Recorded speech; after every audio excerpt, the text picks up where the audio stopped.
higher education certificate to PhD at the graduate level as the technical arm and the graduate level as the administrative arm. So we have BBA, Bachelors of Business Administration and Management, where we have the accounting, we have marketing, and we have management. Then we have BCom, marketing and accounting. We have the human resource management. We have the the procurement and logistics management. We have hospitality and tourism management. We have cooperatives and agribusiness management. We have a Bachelor of Science, Accounting and Finance. We have all these programs at the faculty running: diploma, certificate, the degrees, master's, postgraduate diploma, and PhD. Dr. Millie also informed the students of the new programs in the semester concerning online studies. And on Sunday, we are saying we observe as required by the pillars of Christianity, especially the Anglican Church of Uganda, that we observe a Sunday. So on Sunday, we are having our online classes, and we are encouraging our students to embrace it. As you are done with your prayers, you make sure by 9 you are there for the lectures from 9 and as scheduled. So we are ready for you online on Sunday using Odell and the university Zoom accounts for better and effective monitoring and controls. She further encouraged the students to embrace online studies. So we are welcoming our clients, especially the potential students who have seen value in Ndejje University and the holistic transformation, to come and join. Recruitment is going on and absorption is also taking place, given our accredited curriculum by National Council for Higher Education. Earlier in the week, Ndejje University top management scrapped off charges on dropout students. She took this opportunity to encourage the students to take on the chance. The current top management has decided to invite all students that are dropped. You've been given a month to report, and some of those charges will be scrapped. So kindly use this opportunity and you report back so that you can complete. All those that had gone to the diaspora, those that have gone to work, again we have the e-learning program. Do not hesitate getting in touch, and we shall tell you exactly how to do it, and you join to complete the program. And even those that would like to join the e-learning, kindly get admission or the application forms and be admitted, and you proceed. Putting research and internship at the front, she advised the students to carry out research and internship. Research and outreach programs are also on board this semester. The internship, because this time the traditional internship, we are saying it will be throughout the year. As our students report, they are attached. Those who can find where to be placed, we are encouraging them to do that in the ministries, in the private sector, and all agencies in Uganda. Our students are there. Our students on distance learning, those in South Sudan, in Rwanda, in Burundi, in Congo, Kenya, Tanzania, we are saying that we have started. So kindly track the schedules and make sure you attend the lectures. Ndejje University also offers higher certificate of learning to those students with subsidiary passes at advanced level. We've been having the advanced certificate in business administration. In fact, Ndejje University is the pioneer university to come up with this program as a bridging program. It was accredited by National Council for Higher Education. And around 2015, 2016, National Council came up with an idea of accrediting a higher education certificate in areas of humanities and science. And indeed, again, the Ndejje University Faculty of Business Administration and Management embraced, and our program of higher education certificate was accredited by National Council for Higher Education in 2019. So we are bridging that gap of those students who may have not performed well at A level because of various reasons here and there. Yes, so this is a program where we have students that have come on board and even graduated.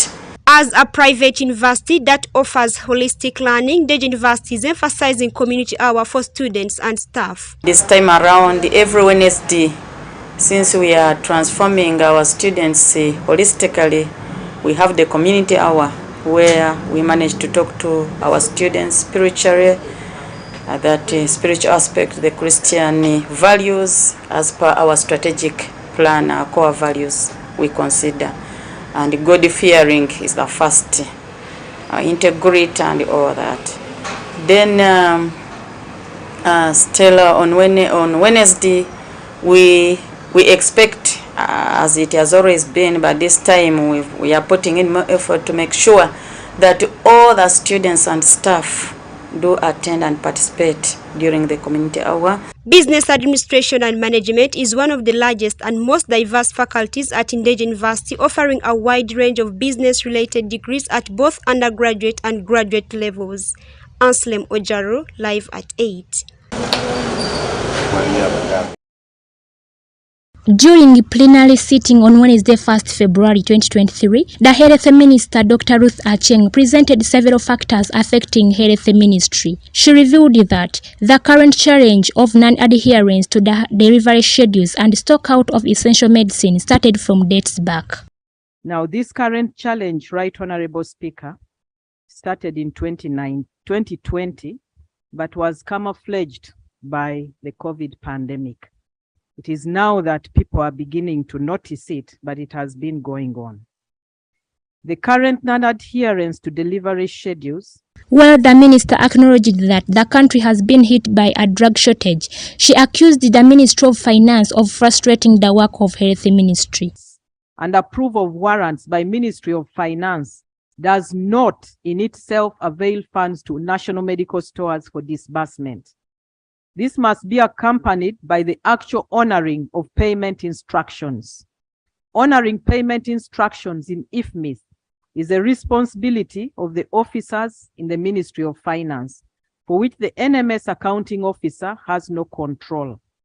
It has also been noted that Ministry of Finance, in honoring payments, usually picks out some payments and leaves out others. In most cases, those left have a direct effect on delivery of essential medicines.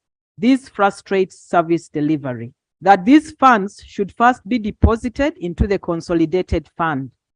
This has created a challenge, since national medical stores cannot deliver medicines and medical supplies received from development partners, including antiretroviral drugs and antimalarials, even when their funds have been received by national medical stores.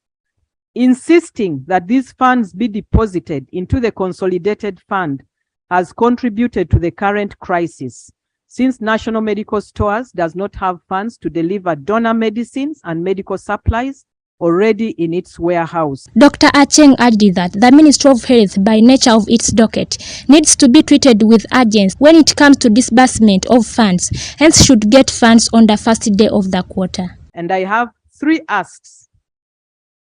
The first is, if NMS is to operate on IFMIS, let money be provided by the first day of the quarter.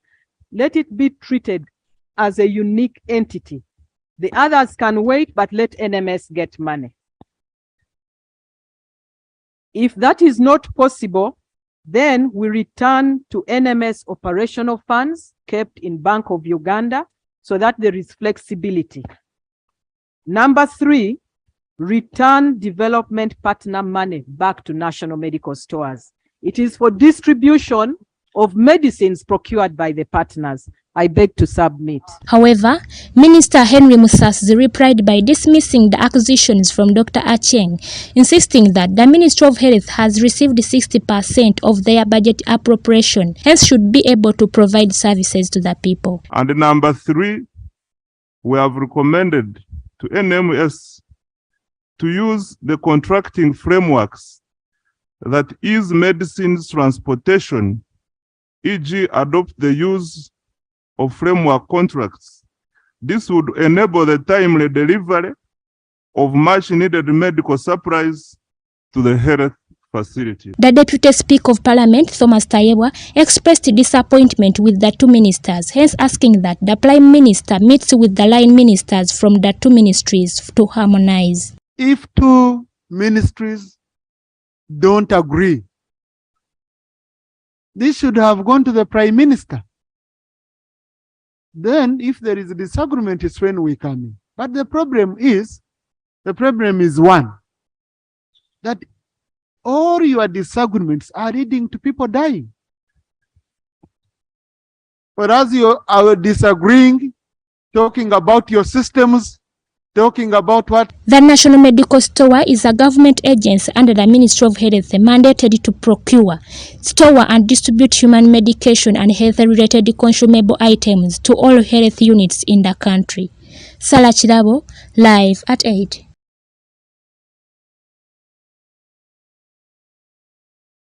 We are going to have a theme to say, save the environment and let the environment protect you. Speaking to journalists at the Uganda Media Center on Tuesday, 1st February 2023, the Commissioner of Water Utility Regulation Department at the Ministry of Water and Environment, Engineer Christopher Tumusime, noted that Appropriate Technology Center focuses on action research intended to provide practical solutions to communities. Our main responsibility with the Appropriate Technology Center is to do action research. That is research not like the one of the universities where you do research and you put it in a books, but we do research, which research you try to see how can that research be helpful to the communities. The Commissioner added that the second Appropriate Technologies Expo, to be held at Koro Airstrip from Thursday 2nd February to Saturday, is aimed at showcasing action research mainly relating to water, sanitation and environmental matters. The key objective of this expo is to showcase a wide range of technologies that can actually transform the country's development agenda as we indicate in the National Development Plan and the Vision 2040 of this country in different areas of water supply, sanitation improvement, and environmental protection to see how best we can adapt and harness whatever we are doing with nature. Due to the effects of climate change, nature has been greatly affected, as Commissioner Tumusime expounds. At this time we are experiencing climate change. It is one of the issues that we are really grappling with. We are struggling to foster adaptation and resilience to this climate change and to manage the losses that are caused by all these effects of nature. One of the issues that you need to know is that in this country we have I say we, because I'm also Ugandan, we have cut down the tree cover and we are relying heavily. You find that many of the areas, they are relying on rain-fed agriculture. Human activities in wetlands around Kampala capital city and its metropolitan have negatively affected environment. We, knowingly or unknowingly, we have waged war. I can say we have waged war on wetlands by clearing wetlands. And these wetlands are actually the ones which can actually absorb this excessive surface runoff so that this surface runoff doesn't cause havoc. When we take you to the Machon Bay, that is around Ruzira, you actually see that really what we do in Kampala and what we call Nachivuo Channel or something like that, it has an effect on the environment, ourselves, what we are doing. The Commissioner further expressed concern over the quality and quantity of water harvested from Lake Victoria, noting that it now requires expensive treatment for human consumption due to environmental degradation. Water has deteriorated both in quality and quantity.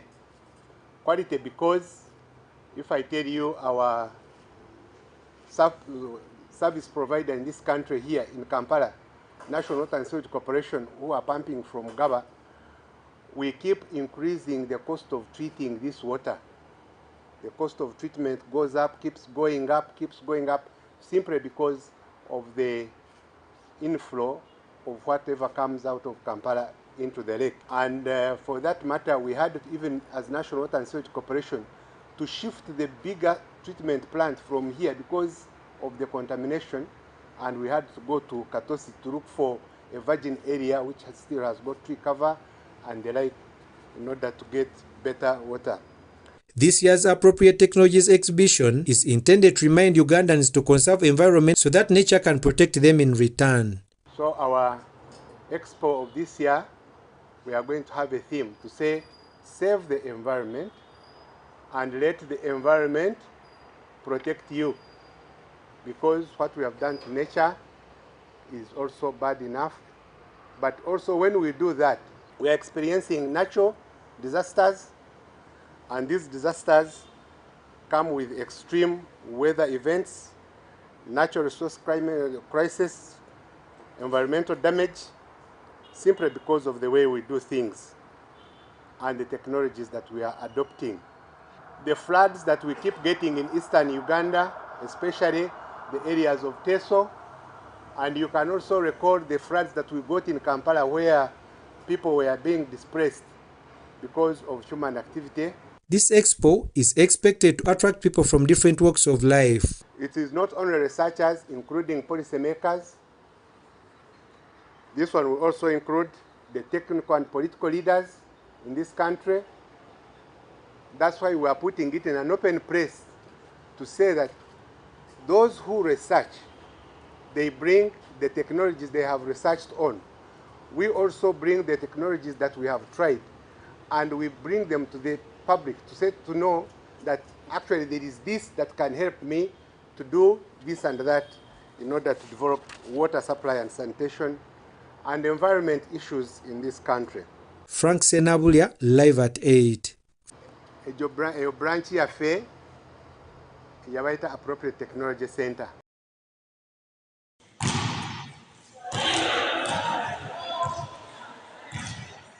Gazelles captain Flavia Okecho will be joining the team for official training tomorrow on Friday due to a fatigue from long hours of travel. The JKL Lady Dolphin star arrived this morning from the United Kingdom to make an appearance at Lugogo Indoor Arena, where the rest of the team is holding preparations for the Afrobasket Zone V Games.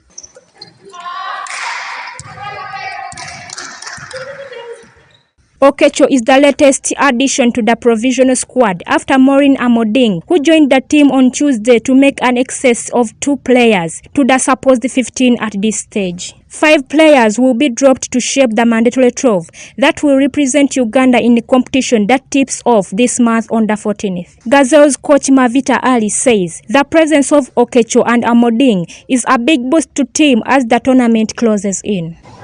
We have 2 new entrants who have met with us earlier, Maureen and Flavian. And they're experienced players. They've been regular features of the national team. So they joined the camp this week. Amoding has been with the Gazelles for close to 10 years and was part of the 2015 squad that competed at the Afrobasket in Cameroon, while Flavia Okecho is the most decorated female basketball player in the country. And I would say I played in the national team for over 10 years. I dropped off because of personal engagements, but now being called back is definitely, of course it's not the same. Individual workouts are not the same as team workouts. But right now I feel better joining the team, playing together with the team, because the intensity of training together with the team is better. And I think the international players are a good boost to the national team, any national team, looking at the competition that we are going to face. Egyptians, the Egypt team is doing this. Definitely going to bring their college players. Maureen currently plays for the Jetty Lady Jaguars and has had appearances for the UCU Lady Cannons and the KCCA Leopards. The Zone V tournament will be held at the Lugogo Indoor from 14th to 19th of February and will be a path away to the 2023 FIBA Women Afrobasket in Kigali, where Uganda last made an appearance in Cameroon 2015. Sala Chidabo, Arsharan Kiranda, live at 8.